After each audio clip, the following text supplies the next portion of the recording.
Assalamualaikum warahmatullahi wabarakatuh.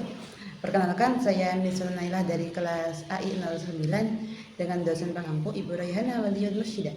Pada video kali ini, saya akan menyampaikan analisa kasus praktik keagamaan yang sangat dekat dengan masyarakat Indonesia, yaitu Maulid Nabi Muhammad SAW. Praktik ini tidak hanya mencerminkan ekspresi keagamaan, tetapi juga menunjukkan akulturasi budaya yang kaya dan khas dari Indonesia sendiri. Maulid Nabi diperingati setiap tanggal 12 Rabiul Awal sebagai tanggal kelahiran Nabi Muhammad SAW. Secara historis, perayaan ini tidak dilakukan pada masa Nabi ataupun masa sahabat, namun muncul dan berkembang pada abad keempat Hijriah yang dipelopori oleh umat Islam yang ingin mengekspresikan cinta mereka terhadap Rasulullah.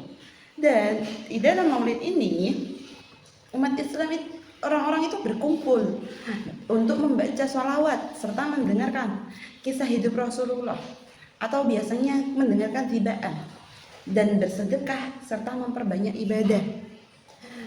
Nah, Maulid Nabi menjadi praktik keagamaan yang dipandang berbeda oleh beberapa kelompok. Di antaranya, dari kelompok atau ormas NU dan Sufi menganggap bahwa Maulid ini sebagai bid'ah hasanah atau inovasi yang baik karena berisi amalan-amalan yang tidak bertentangan dengan syariat dan dinilai pahala. Sementara kelompok-kelompok lain seperti kelompok Muhammadiyah, Salafi, dan masih banyak lagi itu memilih untuk tidak merayakannya. Hal ini dikarenakan Rasulullah tidak pernah menyontohkan dan dikhawatirkan bisa mengarah kepada bid'ah dolalah. Nah, meskipun banyak perbedaan pandangan atau perbedaan pendapat, mayoritas umat Islam di Indonesia tetap menjadikan Maulid Nabi sebagai sarana dalam memperkuat ukhuwah Islamiyah dan meningkatkan kecintaan kepada Rasulullah. Salah satu hal yang sangat menarik dari perayaan Maulid Nabi ketika di Indonesia adalah bagaimana praktik ini dipadukan atau diakulturasikan dengan budaya-budaya lokal. Yang mana hal ini disebut dengan akulturasi budaya yang dipelopori oleh Wali Songo. Contohnya, kalau di Jogja itu ada yang namanya grebek maulid. Lalu kalau di Madura itu biasanya dibaan serta arak-arakan tumpeng gitu.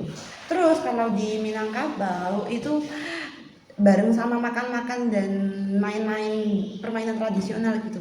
Terus ada lagi kalau di Surakarta itu namanya tidak sinten gitu. Nah, hal ini menunjukkan bahwa Islam di Indonesia itu tidak datang secara kaku, tetapi mampu menyatu dengan budaya setempat. Adanya perbedaan pandangan mengenai maulid ini menunjukkan bahwa dalam praktik beragama, keragaman atau keberagaman adalah hal yang wajar. Maka sangat penting bagi kita untuk menerapkan sikap modernisasi di dalam beragama, yakni tidak saling menyalahkan, mengedepankan toleransi dalam perbedaan, serta menghormati nilai-nilai budaya selama tidak bertentangan dengan nilai-nilai akidah. Dengan adanya tersebut, harapannya kita bisa menjaga keharmonisan antar umat Islam maupun antar umat beragama. Hal ini sesuai dengan firman Allah pada Quran surah Al-Kafirun yang poin utamanya adalah la a'budu ma ta'budun wa la ana 'abidu ma 'abadtum. Ya, artinya kita itu boleh bertoleransi dalam beragama, kita boleh bertoleransi dalam kegiatan-kegiatan lainnya selagi kegiatan tersebut tidak mengganggu ibadah kita. Jadi toleransi itu boleh dalam hal-hal lain selain dalam hal ibadah. Seperti contoh kalau kita itu sholat itu tetap milik kita. Kita agak apa toleransi, tapi kita jangan sampai pergi ke pura buat beribadah di pura, buat beribadah di gereja, pergi ke gereja buat beribadah di gereja.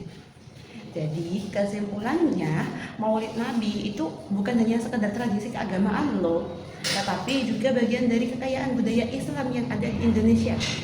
Melalui peringatan ini, umat Islam menunjukkan rasa cintanya kepada Nabi Muhammad yang sangat besar dan memperkuat nilai-nilai kebersamaan. Semoga praktik ini terus menjadi jembatan antara agama dan budaya, serta memperkuat toleransi dalam bingkai modernisasi beragama. Sekian, wassalamualaikum warahmatullahi wabarakatuh.